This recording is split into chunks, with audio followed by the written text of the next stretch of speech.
Halo, selamat pagi Bapak, Ibu, dan saudara-saudari yang dikasihi oleh Tuhan. Kita berjumpa lagi dalam Salam Pagi. Mari kita berdoa.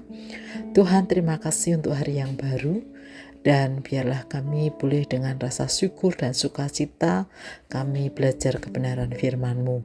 Di dalam nama Tuhan Yesus kami berdoa. Amin.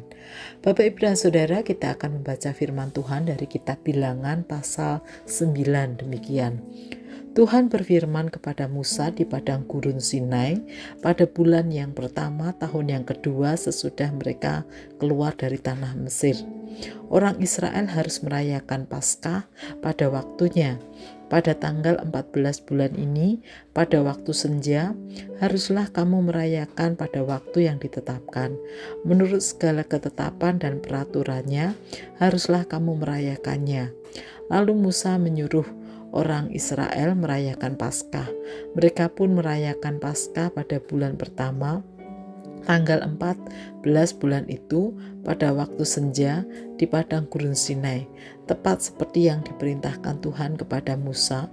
Demikianlah dilakukan orang Israel. Tetapi ada beberapa orang yang najis oleh karena mayat, sehingga tidak dapat merayakan Paskah pada hari itu. Mereka datang menghadap Musa dan Harun pada hari itu juga.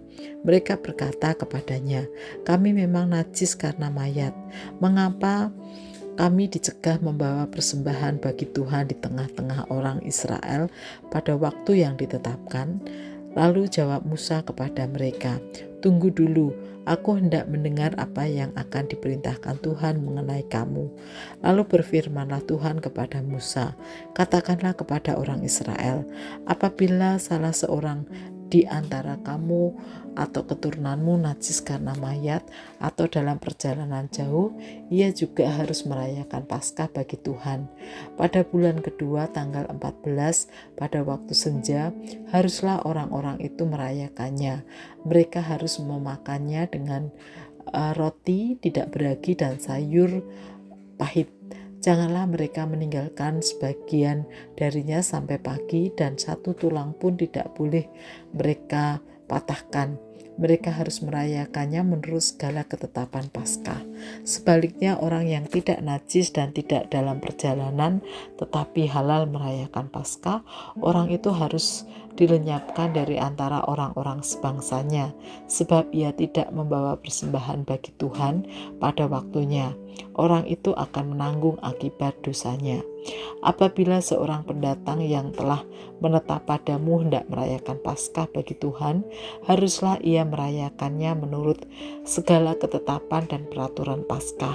Ketetapan yang sama harus berlaku bagi kamu, baik bagi pendatang maupun warga asli. Pada hari kemah suci didirikan, awan menutupi kemah suci, kemah hukum Allah. Pada waktu malam sampai pagi, awan itu ada di atas kemah suci, kelihatan seperti api. Demikianlah yang selalu terjadi. Awan itu menutup kemah, dan pada waktu malam kelihatan seperti api. Setiap kali awan itu naik dari atas kemah, orang Israel pun berangkat, dan di tempat awan itu diam, di sanalah orang Israel berkemah. Atas titah Tuhan orang Israel berangkat, dan atas titah Tuhan juga mereka berkemah. Selama awan itu diam di atas kemah suci, mereka tetap berkemah. Ketika awan itu lama di atas kemah suci, orang Israel memelihara kewajibannya kepada Tuhan, dan mereka tidak berangkat. Ada kalanya hanya beberapa hari awan itu di atas kemah suci. Atas titah Tuhan mereka berkemah, dan atas titah Tuhan juga mereka berangkat. Ada kalanya awan itu diam hanya dari petang sampai pagi. Ketika awan itu naik pada waktu pagi, mereka pun berangkat, baik pada waktu siang maupun waktu malam. Ketika awan itu naik, mereka pun berangkat. Berapa lama pun awan itu diam di atas kemah suci, baik 2 hari, sebulan, atau lebih lama, orang Israel tetap berkemah dan tidak berangkat. Tetapi ketika awan itu naik, barulah mereka berangkat. Atas titah Tuhan mereka berkemah, di atas titah Tuhan juga mereka berangkat. Mereka memelihara kewajibannya kepada Tuhan menurut titah Tuhan dengan perantaraan Musa.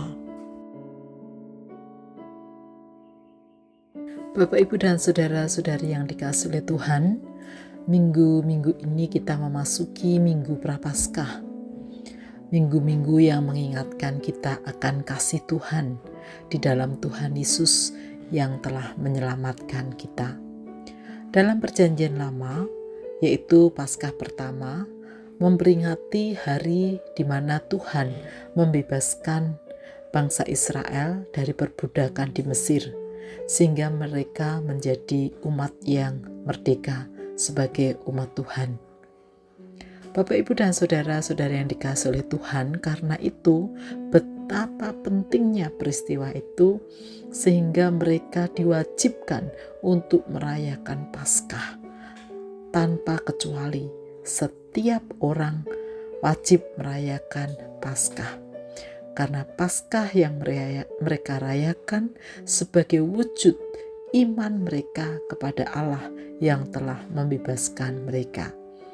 Karena itu jika ada umat yang secara sengaja tidak merayakannya, ada konsekuensi yang harus mereka tanggung.